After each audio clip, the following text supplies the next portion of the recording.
Você sabia que os pais são os sacerdotes do lar?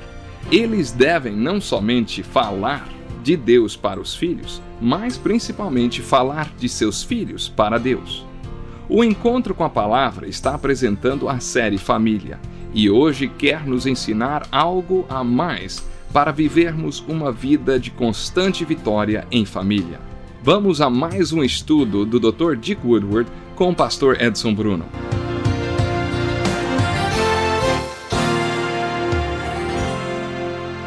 Muito bem-vindo a mais um programa Encontro com a Palavra. Que alegria estarmos juntos mais uma vez. Hoje estaremos caminhando um pouco mais nos princípios bíblicos para um casamento equilibrado. Quando as pessoas respondem nossos questionários, a maioria volta com perguntas referentes ao divórcio. O que especificamente as pessoas querem saber sobre o divórcio? Às vezes, quando as pessoas aceitaram Jesus, já tinham se casado 3 vezes antes de aceitar a Jesus. Então, quando se convertem, depois de 3 casamentos, têm filhos espalhados por todo o país. O que fazer? Eu gostaria de dedicar um estudo só para esse assunto. Casar e recasar. Essa é uma pergunta que merece atenção. O texto bíblico que lemos no estudo anterior não é o único texto do Novo Testamento a tratar do divórcio. Jesus sempre passou a lei de Deus pelo crivo do amor de Deus antes de aplicar essa lei na vida das pessoas. Eu vou repetir. Jesus sempre passou a lei de Deus pelo crivo do amor de Deus antes de aplicar a lei de Deus na vida das pessoas. A diferença entre Jesus e as autoridades religiosas é que os religiosos perdiam de vista o fato de que toda a lei de Deus veio do coração dele, cheio de amor pelo homem. O objetivo de toda a lei de Deus é expressar o seu amor pelo homem. Deus quer que vivamos da melhor maneira possível. Foi por isso que Ele nos deu Sua palavra. Sua intenção nunca, com todas essas regras, não foi ver a nossa infelicidade. Deus quer que sejamos felizes. Há um propósito para cada uma das leis de Deus nas Escrituras, que é o bem-estar do homem, porque Deus o ama. Agora, os fariseus, a autoridade religiosa daquela época, tinham perdido esta visão e simplesmente impunham a lei sobre as pessoas. Mas Jesus nunca desviou o ponto de vista correto. Ele sempre perguntou: por que Deus fez esta lei? De que maneira aquela lei expressava o amor de Deus pelo homem e o interesse dele pelo seu bem-estar? Por exemplo, o propósito da lei do casamento e da família é que tenhamos um lar cristão. Não é bom que o homem esteja só? Aqui a palavra homem é usada genericamente. Não é bom para o ser humano estar só. Deus afirma que tem prazer em colocar uma pessoa somente em família. Ele não quer que estejamos sós. Eu quero que você preste muita atenção nisso. Deus quer que estejamos em família. Logo que eu mudei para onde moro hoje, eu era um homem só. Também tinha muitas dívidas a pagar e andava no vermelho. Eu era o homem mais solitário da face da terra. No livro de Gênesis, vemos que quando deixou sua casa, Jacó também era um homem só. Mas depois de 20 anos, quando voltou, cruzou o mesmo riacho que tinha cruzado quando saiu de casa, mas agora ele tinha mulheres, filhos, rebanho, gado. E ele disse: quando cruzei este riacho não tinha nada além de um cajado em minhas mãos. Agora Deus fez de mim um homem com uma grande família. Agora Deus fez de mim, sim, uma grande família. É realmente algo impressionante quando temos a família. Assim diz o nosso professor Dick. Faz pouco tempo nós tivemos em casa uma reunião de família com nossos 5 filhos e seus esposos, esposas e filhos. Hoje somos em 15 pessoas. Eu tenho que falar uma coisa. Desde que pus os olhos em minha mulher, nunca mais fiquei sozinho. Assim que cheguei na cidade, fui para uma igreja que tinha um coral no qual a minha esposa cantava. A minha irmã regia o coral. Jenny tinha um cabelo ruivo, alaranjado, que brilhava quando a luz batia nele. Ela parecia um anjo. Uma voz falou dentro de mim: antes de deixar esta cidade, você vai se casar. Há muito tempo que eu andava de uma cidade para outra. Mas uma noite eu vi uma moça e pedi a um amigo que nos apresentasse. Foi então que conheci a minha esposa. E para que ela não achasse que eu era muito apressadinho, esperei até o segundo encontro para pedir-lhe em casamento. Desde que a conheci, nunca mais me senti só. É isso que Deus quer. E não só para mim. Ele quer isso para todo mundo. Portanto, eu não acho que Cristo aprove a atitude de pegar uma lei criada para dar um lar feliz para as pessoas e usá-la para impedir que tenham este lar. Eu gostaria de compartilhar isso com vocês daqui a alguns estudos, quando nós gastarmos um programa inteiro sobre este assunto. Portanto, de acordo com Jesus e Moisés, o casamento é um laço providencial. É necessário que este laço seja permanente. Mas ele também é exclusivo. O laço de casamento entre um homem e uma mulher é exclusivo em dois sentidos. Por essa razão, o homem deixará pai e mãe. O casamento exclui os pais. Isto não quer dizer que não possamos ter um bom relacionamento com eles. Isso simplesmente quer dizer que você não mora mais na casa de seus pais. E se você é uma mulher, seu pai não é mais o seu cabeça. Ele não é mais sua cobertura, o marido é. Quando você se casa, é bem diferente. Alguém já disse, não sei em que se baseou que a principal causa do divórcio é a família. Eu sei que as famílias podem se intrometer e atrapalhar. Mas não se as pessoas entenderem essa exclusividade. Por isso, um homem deixa seu pai e mãe e aí se une à sua mulher. Ele exclui o relacionamento que tinha antes com os pais. Nesse sentido, é exclusivo. Promete que amará, protegerá na alegria e na tristeza, na saúde e na doença, até que a morte os separe. Jesus disse que o casamento é como um contrato entre um homem e uma mulher. E está baseado na exclusividade. Quando essa exclusividade é violada, o contrato de casamento pode ser considerado nulo. Não quer dizer que o será obrigatoriamente, mas pode ser. Deus não planejou este relacionamento para que um dos parceiros viva com alguém que não viverá o relacionamento com exclusividade. Não é isso que Deus quer. Você não precisa fazer isso. Se a outra pessoa não vai viver esse relacionamento com exclusividade, então você já pode considerar o contrato nulo.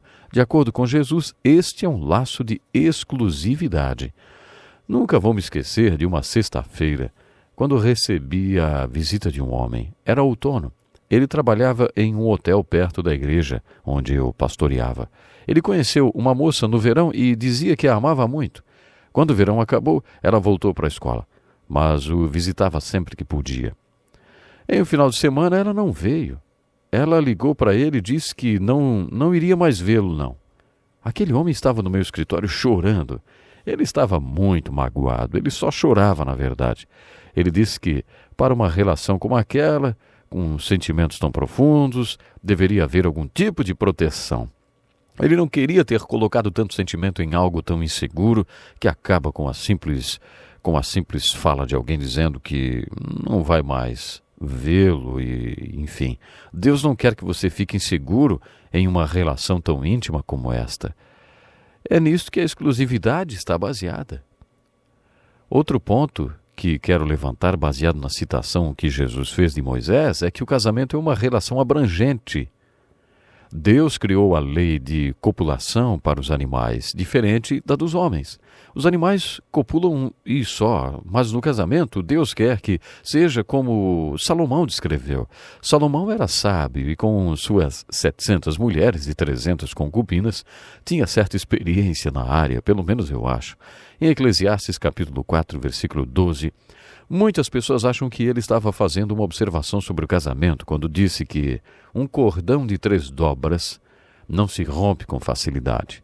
Uma corda de 3 fios é difícil de ser quebrada ou arrebentada. Acredita-se que Salomão pensava no casamento quando disse isto. Podemos fazer a seguinte aplicação. Podemos dizer que quando Deus planejou esse laço, que é providencial, permanente e exclusivo entre o homem e a mulher, ele quis que fosse uma união do espírito e que a profundidade dessa unidade fosse expressa através de um relacionamento físico. Em outras palavras, os planos de Deus é que haja uma comunicação mais profunda, que haja, na verdade, comunhão, que os seus espíritos tenham comunhão. E o casal deveria se comunicar e ter comunhão, coabitando. A forma mais profunda de comunicação que existe é o sexo entre 2 pessoas casadas. Esse foi o plano de Deus, que o sexo fosse a comunicação, a expressão da unidade da mente e do espírito. Agora cheguei no ponto que queria. Eu tenho um pedaço de madeira esculpido. É uma linda peça feita por crentes africanos. O único lugar onde você consegue uma peça como esta é na África. Nela está encravada uma frase impressionante que ilustra o plano de Deus para o casamento. Eu chamei de o cordão de 7 dobras do casamento. A figura é de um homem e uma mulher ligados de forma inseparável, como se fosse um. A palavra que está acima deles é unidade. Mas em que sentido eles são um? Será que é só por causa do relacionamento sexual? Não, claro que não. Há muito mais nesse laço que chamamos casamento. Estou apenas aplicando o que Salomão e Jesus disseram. Para mim, o casamento é um cordão de 7 dobras. Voltando à escultura da madeira, todos os laços são duplos, como se fosse uma rua de 2 mãos. Os laços entram e saem do homem e da mulher. O primeiro laço está em suas cabeças. Em cada uma há um laço. Considero este o laço espiritual, que é o fundamento da unidade. Podemos dar a seguinte interpretação ao cordão de 3 dobras.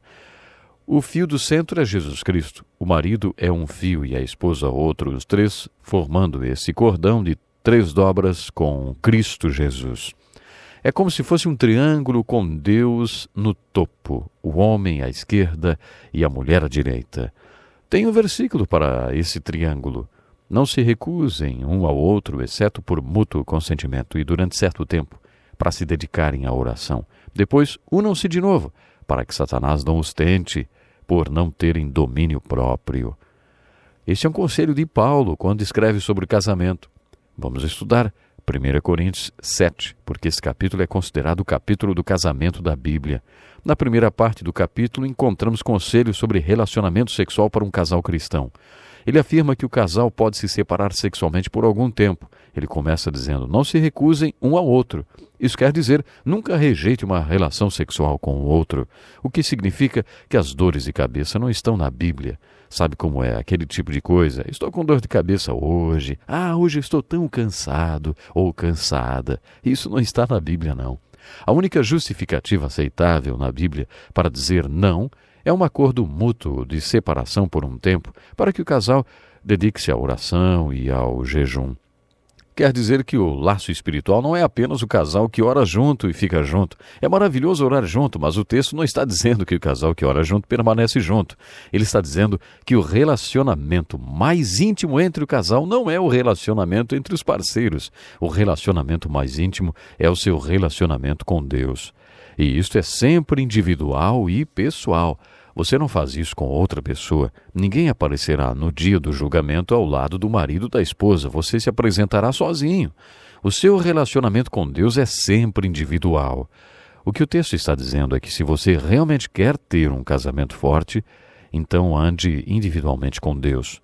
Se o homem tem uma fé forte e está em comunhão com Cristo, se anda em espírito com Deus, a sua mulher também, então, quando eles se unem, tem algo em comum que os une muito. E esse é o laço espiritual. Nós vamos ficando por aqui hoje. Até o nosso próximo programa. Louvamos a Deus pela vida do Dr. Dick Woodward e Pastor Edson Bruno. Escreva para o Encontro com a Palavra, Caixa Postal 2011, CEP 89-201-970, Joinville, Santa Catarina. Ou Encontro com a Palavra, @desfrutedeus.com. Até o nosso próximo programa. Que Deus lhe abençoe.